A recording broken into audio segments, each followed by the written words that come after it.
A Bradesco Seguros está ao seu lado, proporcionando tranquilidade nos momentos mais especiais.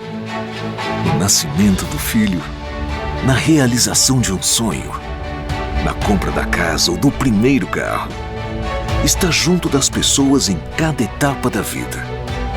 Na garantia de um sorriso alegre e saudável. E na busca por um futuro pleno e mais tranquilo. Estamos presentes por todo o país, atendendo diferentes perfis, apoiando a cultura e estimulando a busca pelo bem-estar e qualidade de vida. Muito prazer. Somos a Bradesco Seguros. Temos orgulho de fazer parte da vida das pessoas. Afinal, proteger você é nossa maior missão. Bradesco Seguros. Com você, sempre. Sejam bem-vindos ao Falou e Disse, o programa de entrevistas da Unifes Cultural, com a apresentação da Bradesco Seguros. Eu sou Beth Narim, especialista em gerontologia e cofundadora do Hype 50+, e da plataforma empreendedorasmaduras.com.br. O assunto de hoje é mobilidade, e a nossa convidada é pós-doutoranda em sustentabilidade, com enfoque em mobilidade ativa pela USP, e ela se formou em gestão ambiental na USP também, e é mestre e doutora em política científica e tecnológica pela Unicamp. Fez estágio e doutorado sanduíche na França, na Finlândia, e ao retornar ao Brasil, em 2014, idealizou o Instituto Corrida Amiga, uma organização social que promove o transporte a pé e temas relacionados como envelhecimento ativo, qualidade de vida, direito à cidade, ocupação do espaço público, cidadania e o direito de ir e vir de todas as pessoas. A nossa convidada é a Silvia Stucchi. Seja bem-vinda, Silvia, e muito obrigada por aceitar o nosso convite. Obrigada, Beth. Muito obrigada, Unibes, pelo convite. É uma honra estar aqui hoje com vocês falando desse assunto tão importante. Verdade, super relevante e cada vez vai se tornar mais relevante, né, Silvia? Eu vou iniciar, então, o nosso papo sobre mobilidade, e aí eu quero pedir para você nos dar uma dimensão um pouco mais ampliada desse tema, que não envolve só a saúde, a questão física nossa, mas também a prevenção, que está totalmente relacionada com os espaços físicos, a infraestrutura nas cidades e, consequentemente, a interação social dos idosos, né? Essa é a sua especialidade, tá certo? Sim, e como uma boa gestora ambiental, né, que você falou, eu sou formada pela USP Leste. No curso, a gente não é especialista, acaba não sendo especialista num tema específico. A gente busca sempre ter essa visão mais sistêmica, interdisciplinar, mediar conflitos, análise de políticas públicas, participação social, ou seja, ter uma visão mais integral, né, das temáticas.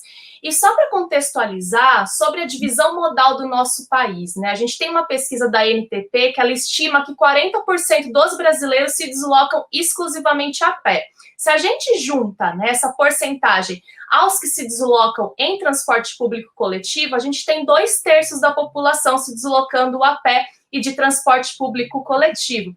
Mesmo assim, quando a gente olha na paisagem dos centros urbanos, 80% do viário ele é dedicado para o transporte individual motorizado, deixando, então, pouco espaço exclusivo para os pedestres.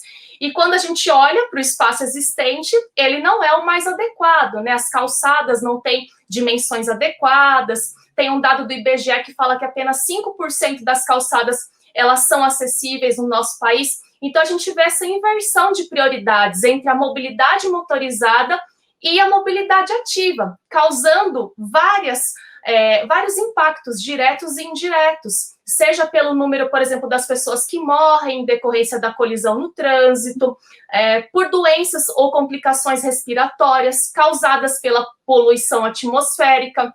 E no meio disso tudo, a gente tem o conceito de caminhabilidade, que ele surge para indicar a influência desse ambiente construído no caminhar, que envolve a condição física de cada pessoa, mas também a relação dela com o entorno, né? Como que esse deslocamento a pé ele é feito? Ele é feito com qualidade, né?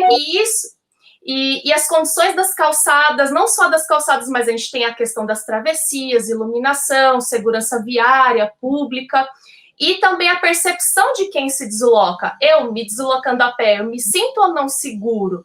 Né? Então, para a gente entender o caminhar, que ele, apesar de ser o meio de transporte mais inclusivo, saudável, econômico, com menor impacto ambiental, ele é o mais negligenciado também, né? E a gente tem que a caminhabilidade ele é um princípio fundamental das boas cidades para se viver, aquelas que são chamadas de cidades amigáveis, inclusive a cidade amiga da pessoa idosa, que ela trata essa questão do caminhar como um acesso à cidade para qualquer pessoa, em qualquer idade, com qualquer tipo de dificuldade motora, né? Então, a gente precisa incluir essa questão da caminhabilidade cada vez mais como sendo importante também no campo da gerontologia, nos programas que incentivam o envelhecimento ativo, para garantir que os idosos permaneçam ativos em suas casas e também na comunidade.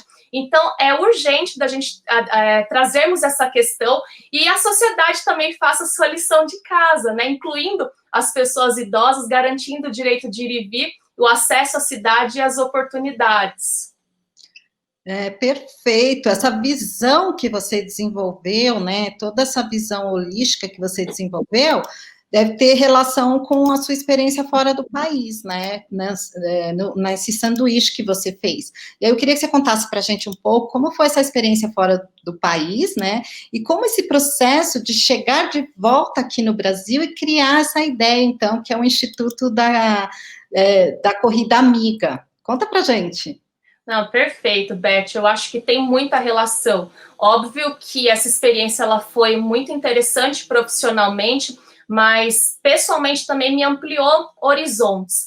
E eu costumo fazer essa comparação assim com bastante cuidado, né? Porque a gente sabe que cada país tem seu contexto, seus processos históricos, políticos, institucionais, educacionais.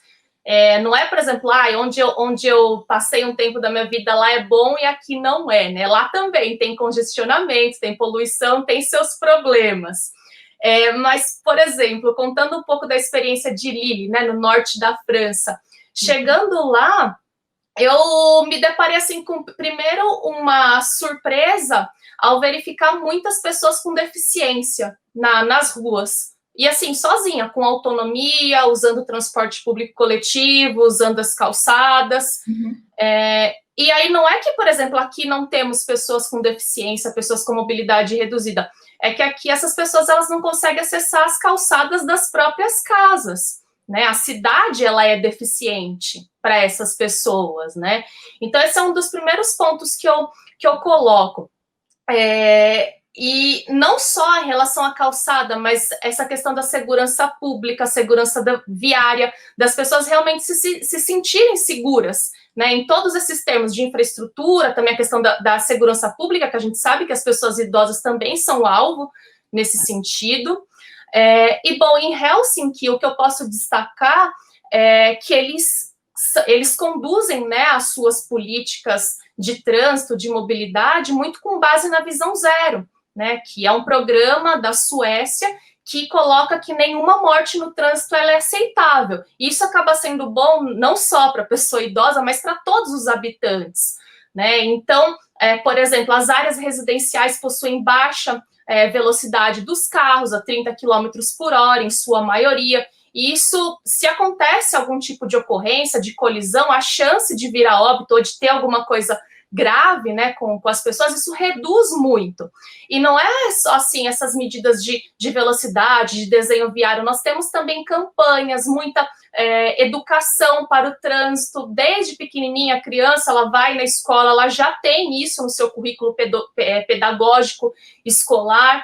E, por fim, também a questão da punição, né, porque seres humanos são seres humanos em todos os lugares. E se a gente não tiver uma coibição, realmente que as pessoas que sintam que elas serão punidas caso isso aconteça, é muito difícil da legislação, enfim, de tudo isso acontecer.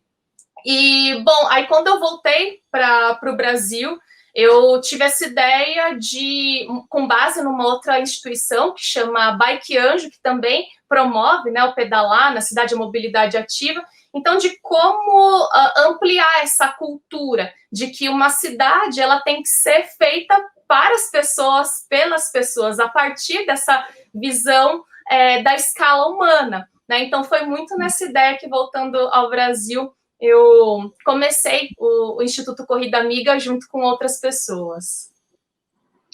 Nossa, que incrível! É isso aí, a gente não pode só apontar as questões, os problemas, né? A gente também tem o papel aí de promover melhorias, né? Isso é muito, muito incrível, parabéns pelo seu projeto.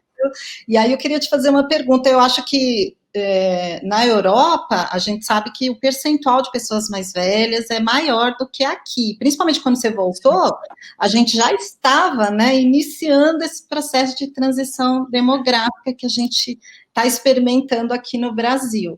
E aí, claro, com menos criança nascendo, e pessoas vivendo por mais tempo, isso tudo demanda uma reorganização do sistema de saúde, mas também na educação, como você já citou.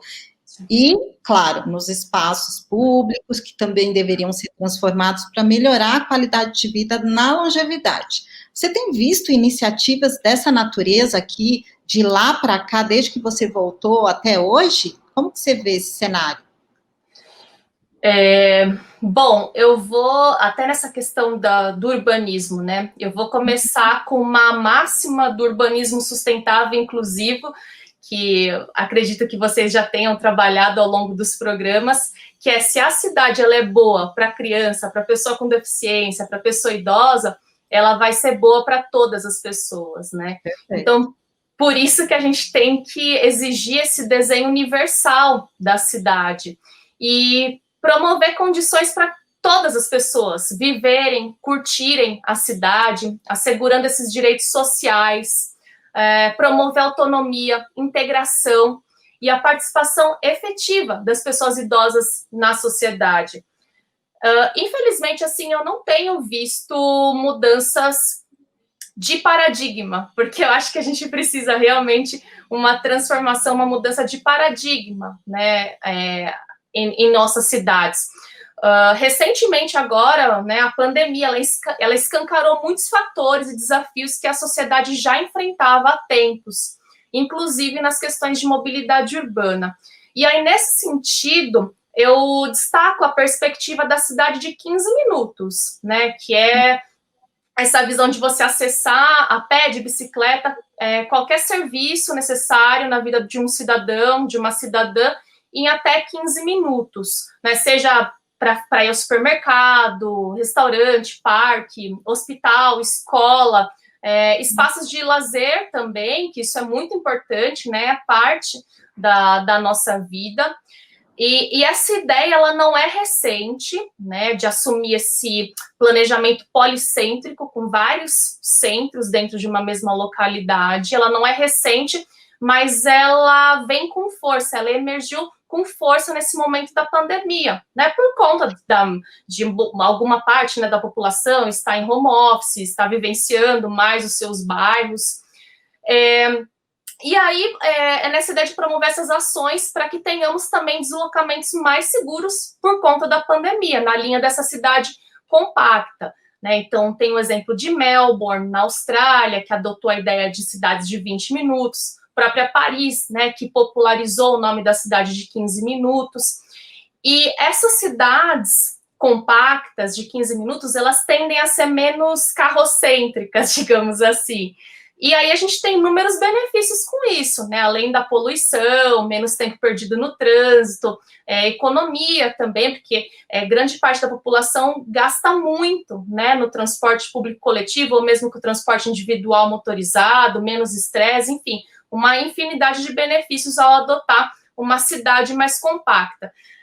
Mas para isso a gente precisa investir em melhorar, né, os espaços para mobilidade ativa, ou seja, para o pedestre e para o ciclista, conectar essa mobilidade ativa ao transporte público coletivo, que interliga esses diversos centros, e melhorar a mobilidade melhora também o relacionamento interpessoal, né, que ela é muito importante também na vida de todas as pessoas, especialmente na vida da pessoa idosa, né, para combater a solidão, para ter uma vivência social mais na cidade também.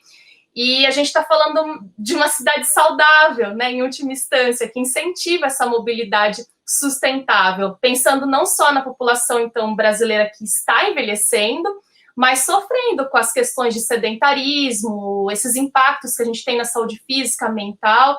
Então, a gente precisa que as pessoas se movimentem mais, mas para isso também precisamos fornecer condições, né, para que isso realmente aconteça.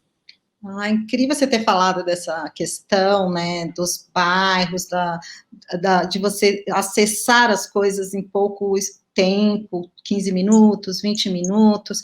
A gente tem percebido isso também nas nossas pesquisas do Hype, que na medida que você vai envelhecendo, as pessoas tendem a valorizar o seu bairro, querer continuar, porque como ela formou ali uma comunidade, né, ela tem relações, ela conhece os comércios, e ela está super mais habituada naquele espaço, a vontade é de continuar, né, no seu bairro, ou ir para centros urbanos. Inclusive, ficou mais do que provado nessas nossas pesquisas, que o maduro, o idoso, ele não quer ficar segregado, ele não quer ficar isolado, né, ele quer participar dos centros urbanos, ele não quer deixar os bairros, ele quer continuar com a sua liberdade, com a sua segurança de se locomover, continuar trabalhando, né, e fazer a caminhada diária que a gente vê aí cada dia mais os maduros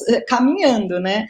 Essa ocupação, eu tenho percebido que, apesar da gente não ter a infraestrutura necessária, as pessoas estão saindo, estão fazendo sua caminhada, estão ocupando os espaços. Você tem percebido isso aqui na cidade de São Paulo, por exemplo? Sim, a gente começa a ver mais, né, as pessoas ocuparem os espaços públicos, a caminharem, mas eu acho que ainda falta bastante, né, para a gente chegar, digamos, no nível ideal para incluir essas pessoas, para que elas realmente se sintam partes e consigam praticar atividade física, enfim, fazer o que elas desejarem na cidade de um modo seguro, né? Tem, até mesmo dentro da perspectiva do OMS, né, da cidade amiga do idoso, otimizando essas oportunidades para saúde, participação, segurança. Isso está totalmente conectado à qualidade de vida, né, da pessoa que envelhece, gerando, inclusive, participação econômica, porque isso tem que ser levado em conta também, né? Essa pessoa, ela é economicamente ativa também, né?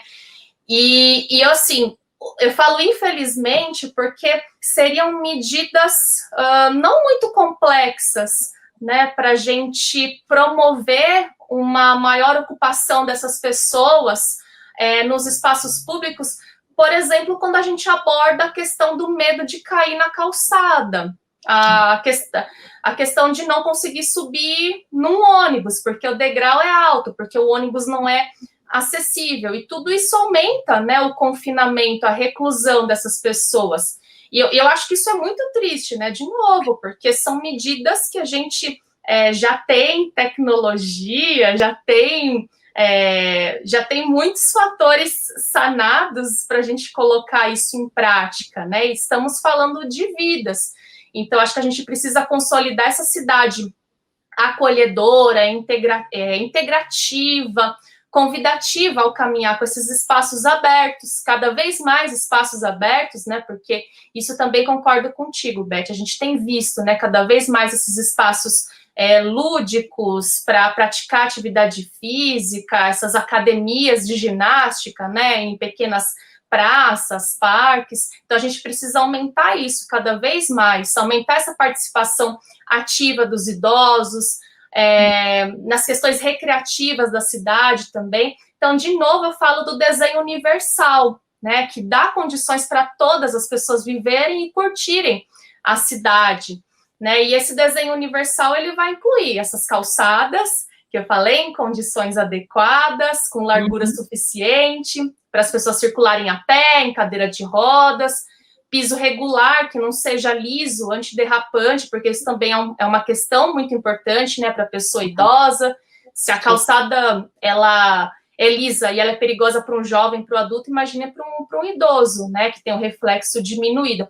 A questão das travessias também é um problema muito complicado, né, o tempo semafórico, que a gente brinca na ONG, que tem que ser um pedestre atleta para atravessar a rua. Chegamos à Lua, mas não conseguimos atravessar a rua. Olha esse ser humano, né, gente? Questão da arborização também, que ela é muito importante, por deixar a rua mais bonita, mais atrativa, mas também na questão do conforto térmico, bancos, né, o mobiliário urbano para sentar ao longo do trajeto, para descansar, mas também para contemplar a cidade. E isso é importante, de novo, né, para que as pessoas idosas ocupem os espaços públicos da cidade como elas devem ocupar, como é o direito, né, para essas pessoas. Com segurança. Exatamente. Agora, Silvia, falando da sua especialidade, defende para a gente aqui quais são os benefícios de andar a pé. Vamos escolher. Temos a opção de pegar um Uber para percorrer pequenos percursos, e o ideal seria fazer uma caminhada. Defende para a gente promover essa cultura do caminhar. Então, e assim, eu acho que é fortalecer a cultura, né? Porque, de novo, a pesquisa da NTP, ela já indica que 40% da população se desloca exclusivamente a pé todos os dias. Então, como fortalecer e manter esse deslocamento de uma forma mais segura e confortável para todas as pessoas? E essa cidade orientada para o pedestre, ela coloca a pessoa, né, em primeiro lugar, abarcando toda a diversidade da população, promovendo essa qualidade de vida. Coloca a pessoa no topo da hierarquia, do planejamento, no planejamento da escala humana. Então, a gente precisa estimular o caminhar para que tenhamos essa sociedade mais ativa, fisicamente e socialmente também. Além disso, andar a pé ele é a forma mais saudável e sustentável, né? A gente não emite nenhum tipo de gás poluente, só queimamos calorias, e eu acho que tem também uma questão importantíssima, que ela conecta as pessoas ao local que elas vivem. Isso promove um carinho, um cuidado muito maior também com esse espaço, e quem sabe isso possa fazer com que tenhamos cidadãos e cidadãs mais ativas também e atuantes nessa esfera da participação social, demandando, né, por essa cidade que seja boa para todas as pessoas.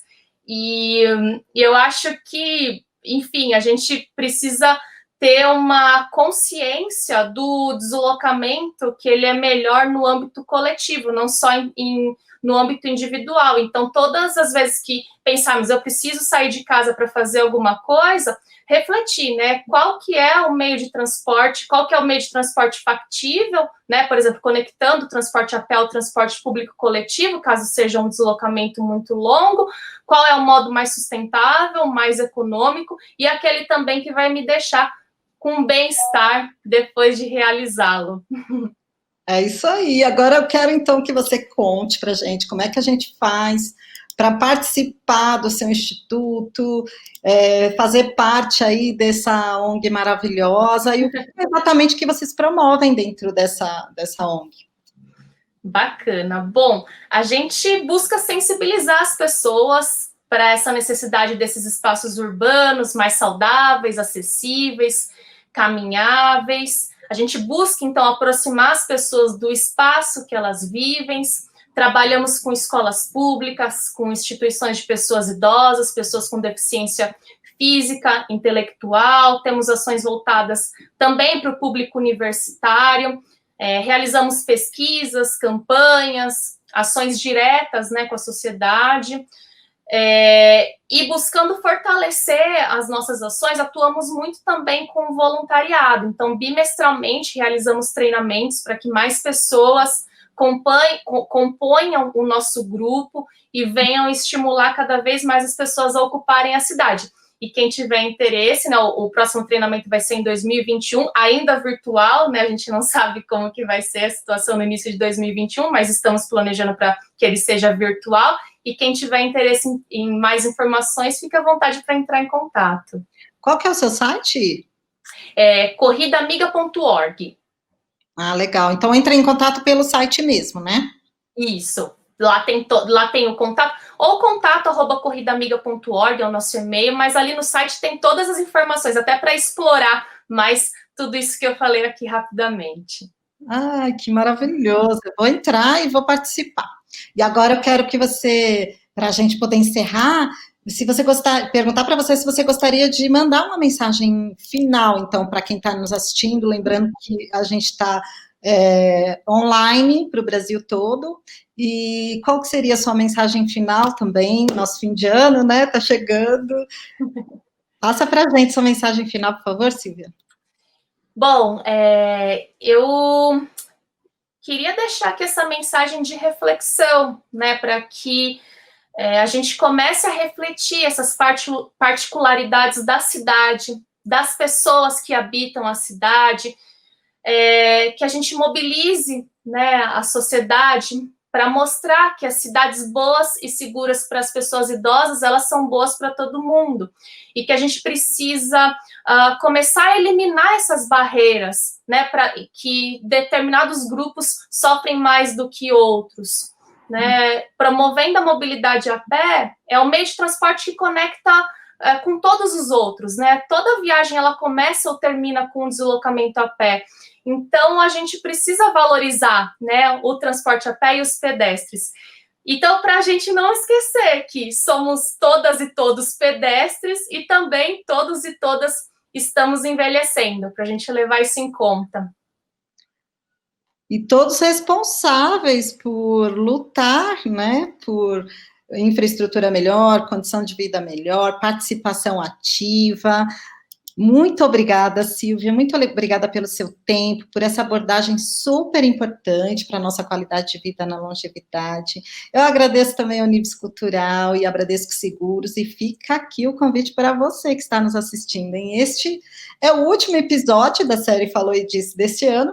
Nós realizamos 10 entrevistas sobre longevidade com qualidade, estão todas gravadas na Unives Cultural, Facebook, YouTube, e você pode assistir, você pode comentar no seu tempo, no seu espaço.